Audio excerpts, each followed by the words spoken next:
yang mampu menghentikannya. Terbukti agama Buddha bukan semakin menurun jumlahnya, namun semakin banyak. Ya, kita perlu syukuri ya pembabaran Dharma pertama ya kepada 5 pertapa. Ternyata setelah Dharma ditemukan dan diajarkan kepada 5 pertapa, itu ada umat Buddha pertama sebagai tonggak sejarah yang berminat, yang tertarik kepada ajaran Sang Buddha. Ternyata orang yang pertama kali berminat belajar agama Buddha, yang mendengar ajaran Sang Buddha itu bukan dari kalangan petani, ya, namun dari kalangan pembisnis, ya.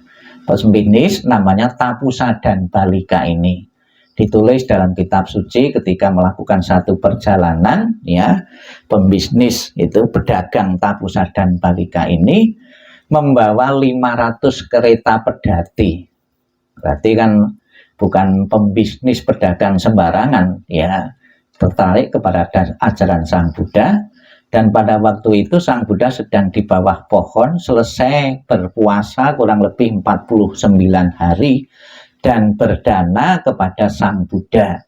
Dananya kurang lebih disebutkan ada nasi dan madu, tapi bisa dimaknai, ini karena terjemahan Indonesia, bisa juga pedagang biasanya melakukan perjalanan jauh, kemungkinan itu kecil kalau nasi, sekalipun itu nasi, ya nasinya itu nasi kering, ya, intip gitu loh, gitu. Karena nasi itu tidak mungkin nasi, pasti basi, ya.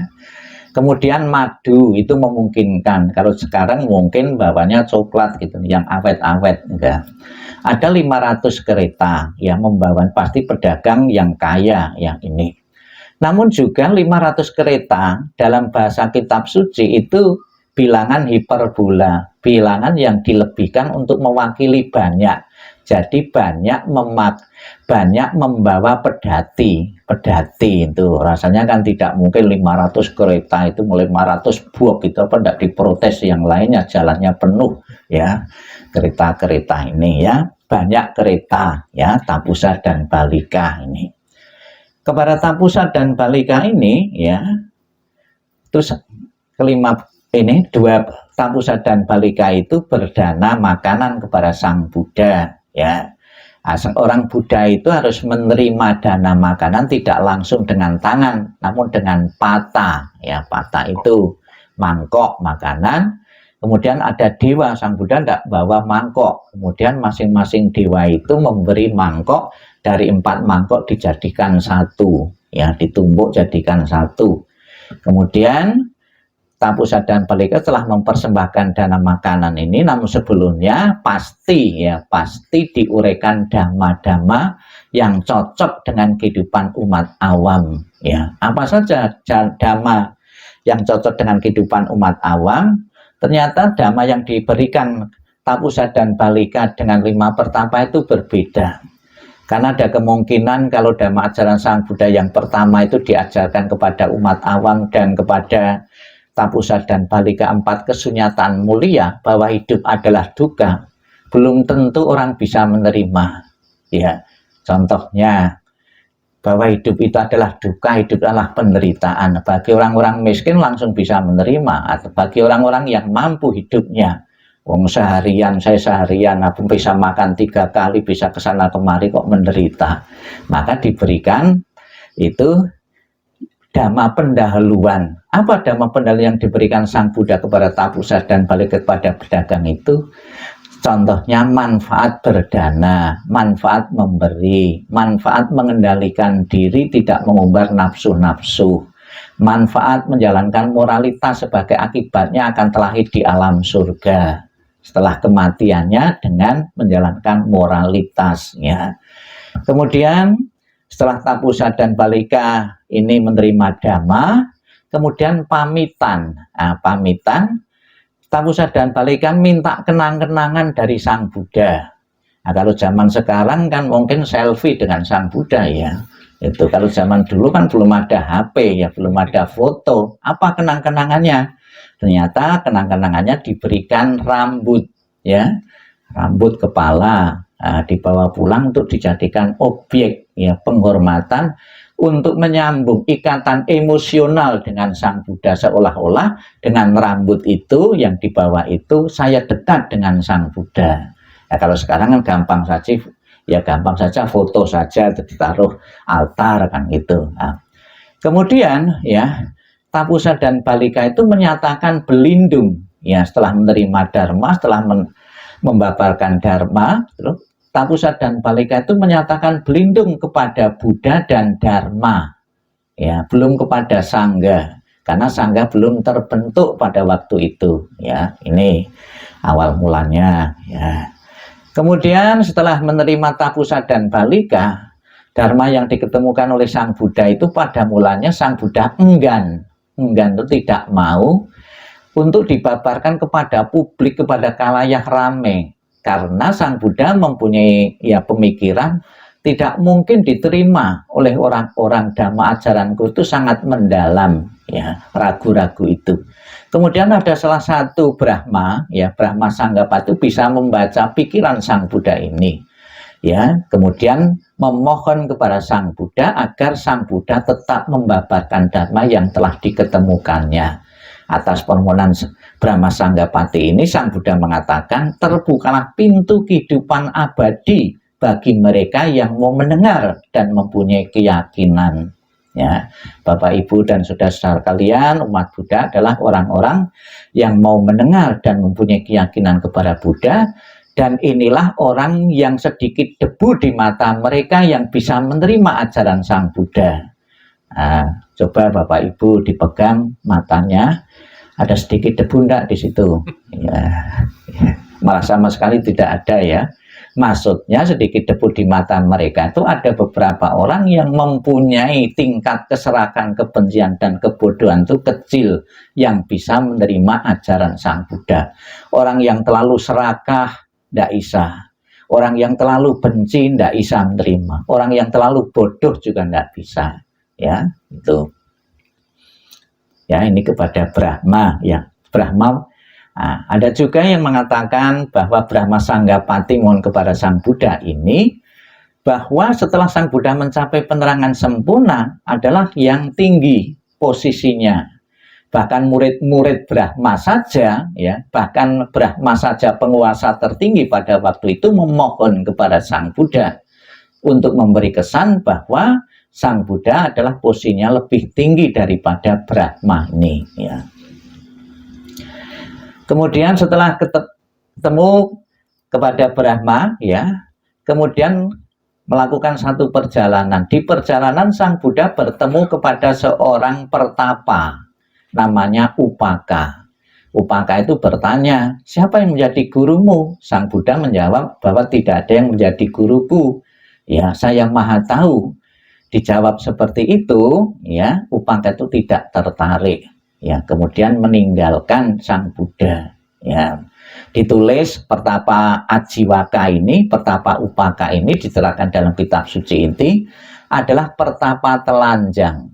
Jadi sampai sekarang pun di India itu ada pertapa yang tidak mau pakai kain sama sekali, ya. Maka di gambarnya ini panjang bulat, maka di tengahnya ada daun itu, ya, untuk estetika, ya, gitu. Nah, kan penafsiran masing-masing, ya, orang itu kan berbeda dengan kitab suci itu. Ada telanjang itu telanjang dada dan telanjang bulat, ya. Ada lagi telanjang mata, artinya apa? Dengan mata telanjang, artinya tidak pakai kacamata, ya. Itu juga telanjang juga, ya. Ya. Kemudian Upaka itu tidak tertarik, kemudian meninggalkan Sang Buddha. Nah, pada satu ketika Upaka itu ternyata menjadi pertapa namun gagal. Gagalnya apa? Dia tergoda oleh seorang wanita dan berumah tangga, mempunyai istri, mempunyai anak. Ketika mempunyai istri dan mempunyai anak, karena bekas pertapa itu mungkin tidak pernah bekerja berat, cari penghidupan juga tidak bisa, ngidupi anak istri tidak bisa, ya. Itu kemudian punya anak, itu tidak bisa menghidupi istrinya, tidak bisa menghidupi anaknya, itu disindir oleh istrinya. Ketika istrinya itu menggendong anaknya, itu mengatakan, ketahuilah bahwa itu laki-laki itu yang ada dekat itu, yang laki-laki itu yang ada di rumah itu adalah pertapa gagal. Ya, seorang suami dikatakan oleh istrinya seperti itu pertapa gagal, dia sakit hati. Ya, kemudian dia berpikir dan ingat pada satu ketika saya pernah ketemu dengan Sang Buddha. Karena merasa sakit hati dikatakan oleh istrinya seperti itu, dia mencari Sang Buddha dan akhirnya menjadi murid. Ya.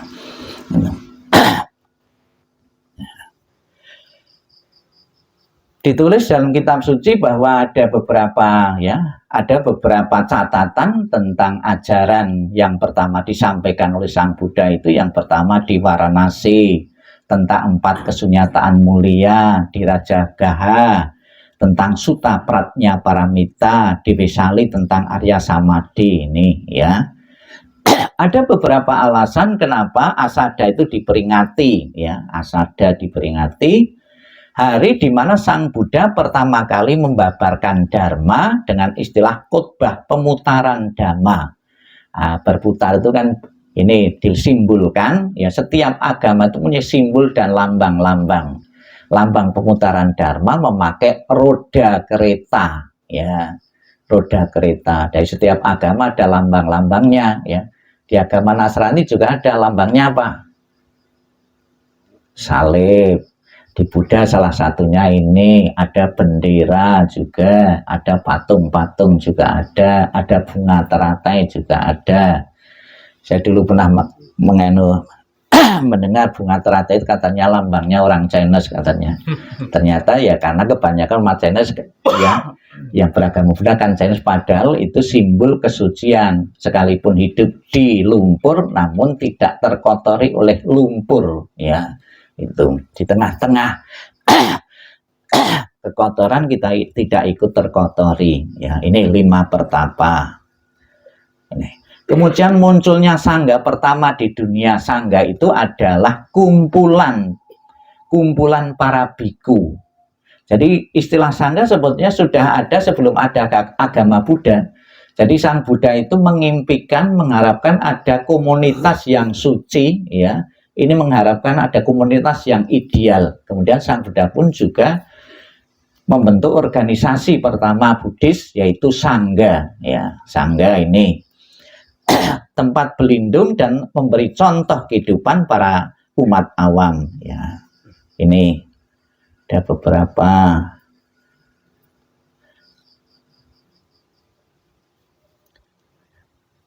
Hari Raya Asada itu dimulainya para biku. Sehari setelah Asada, para biku untuk memulai wasa. Wasa ini adalah musim penghujan. Di saat musim penghujan, para biku tidak berkelana, namun menetap di salah satu tempat untuk retret, untuk mendalami Dhamma lebih intensif lagi. Agar di saat selesai berwasa, itu Dhammanya berkembang. Biku yang tidak pernah belajar, tidak pernah retret, itu Dhammanya membosankan. Yang diceritakan yang itu-itu saja, yang diomong itu-itu saja. Tidak pernah belajar hal-hal yang baru. Nah, maka ada retret selama 3 bulan itu, para biku wajib, ya, secara intensif melatih Dharma, praktek Dharma, dan juga belajar Dharma, agar nanti setelah berwasa itu, ya, kebatinannya itu meningkat, perkembangan batinnya itu meningkat, ya. Itu harapannya seperti itu, ya. Ya, apa yang dilakukan para biku di saat masa? Belajar, mendalami, menghayati Dharma. Ada beberapa istilah-istilah hari raya yang berkaitan dengan Triratna. Hari Buddha adalah Waisa, hari Dharma Asada, hari Sangga adalah Katina, ya. Santari Arya Sacani. Nah, ada 5 pertapa itu siapa namanya? Ini bisa juga 5 pertapa itu bisa dipakai nanti bapak-bapak, ibu-ibu bisa memakai nama-nama ini. Tapi mau jadi pilot itu harus percaya ramalan, ya, ramalan cuaca. Tapi ya, pilot tidak percaya ramalan cuaca ya mati lah gitu. Itu ya Kondana.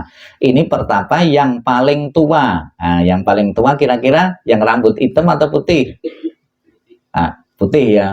Ya pasti putih karena 5 pertapa itu bukan orang bule, orang India. Orang India itu kalau sudah tua ya putih juga. Tapi orang bule, anak-anak pun putih ya.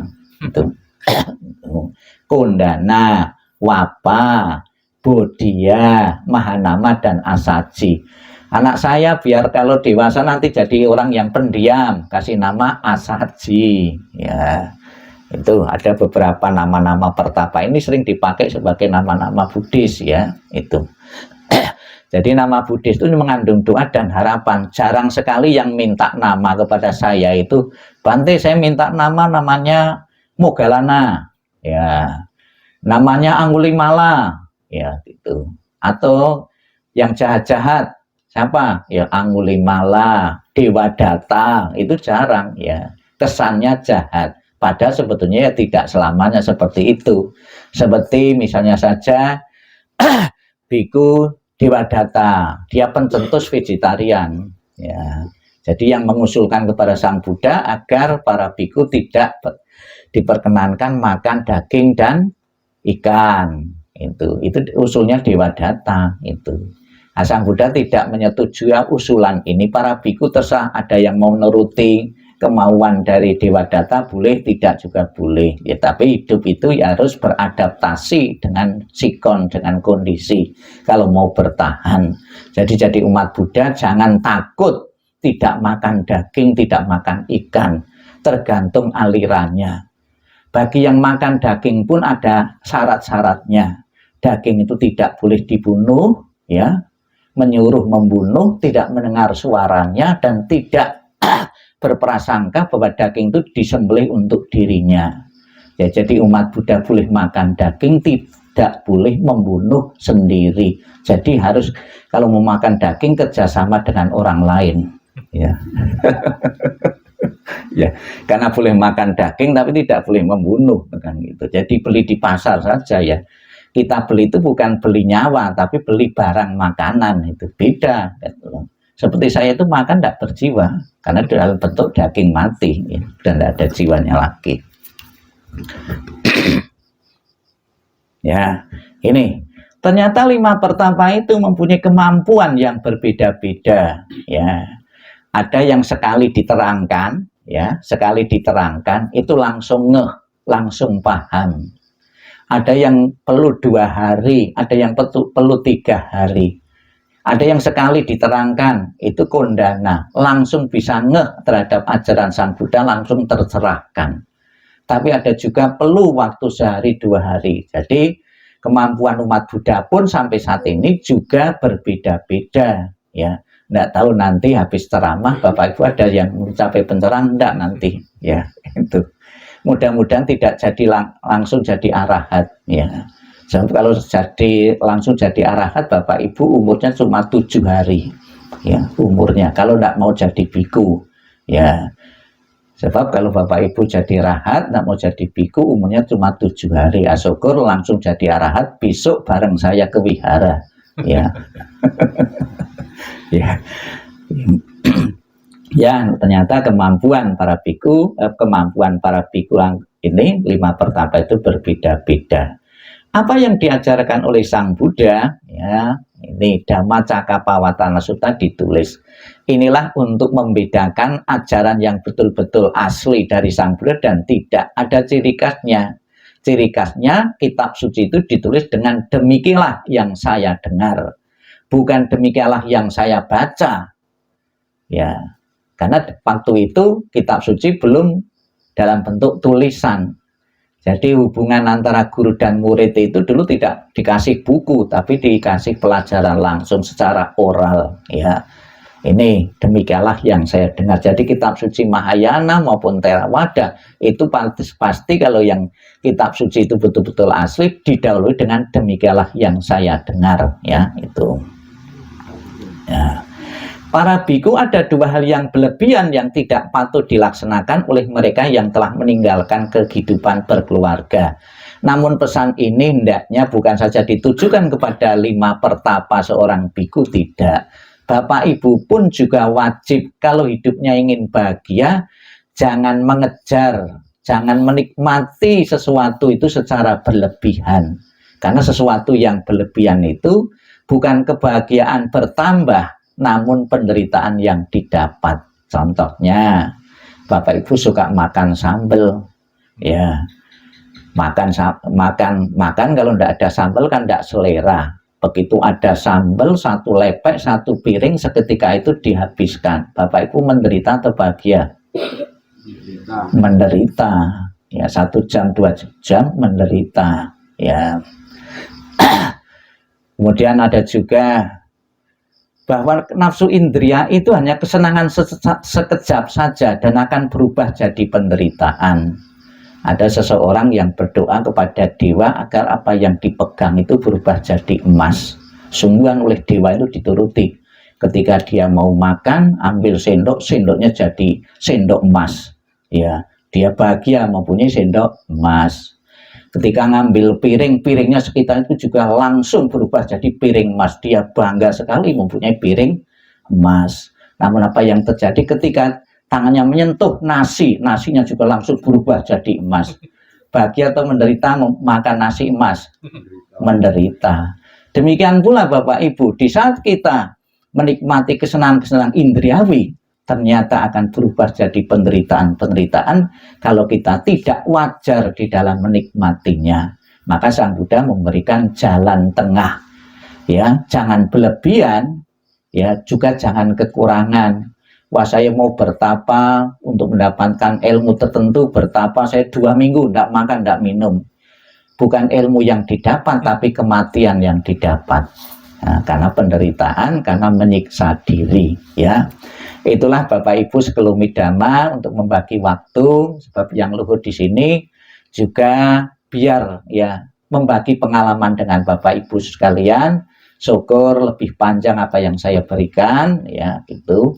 Bapak Ibu mempunyai kesempatan yang bagus, kita bersama-sama berkumpul untuk memperdalam agama Buddha. Semoga pengertian-pengertian Bapak Ibu semakin bertambah.